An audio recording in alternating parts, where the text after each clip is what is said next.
Natunhat college, আর কলেজটা অনেক সুন্দর, একটা মাঠের ভিতরে এবং রোড সাইডে, খুব সুন্দর নতুনহাট কলেজটা।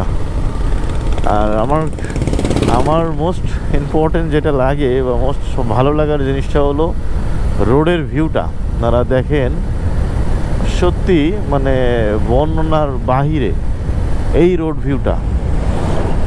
দুপাশে শত শত গাছ, মাঝখান দিয়ে রোড, এবং এই রোডটা সেই ব্রিটিশ আমলে থেকে আর কি চালু, এবং স্বাধীনের পূর্বে এই রোডটা দিয়ে আমাদের পূর্ব পাকিস্তান এবং পশ্চিম পাকিস্তান যাতায়াত করতো এই রোডটা দিয়েই, এবং এটা সরাসরি ভারতের কলকাতা দিয়ে আপনার পাকিস্তানে যেত আর কি, পশ্চিম পাকিস্তানে।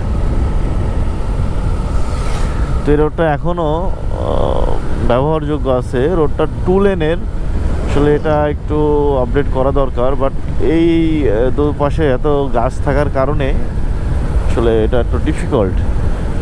তবে আমার যেটা মনে হয়, যদি একটা কাজ করা যায়, যে কোনো এক সাইডের গাছ কেটে এক সাইডের রোডটা এক্সটেনশন করা যায়, সেক্ষেত্রে আমাদের পরিবেশের ভারসাম্যটাও রক্ষা হবে, আমাদের কাজ উদ্ধার হবে।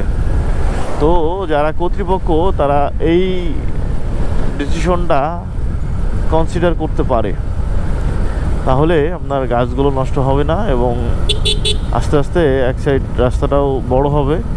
আর একটা জিনিস, এক সময় দেখবেন যে অপোজিটেও গাছ লাগাইলে সেগুলো হয়ে যাবে, কারণ গাছ এখন খুবই দরকার। মানে বর্তমান যেভাবে টেম্পারেচার রাইজ করতেছে, তো এই টেম্পারেচার মোকাবেলার জন্য একমাত্র পথ হলো গাছ। গাছ লাগান, পরিবেশ বাঁচান। ধন্যবাদ।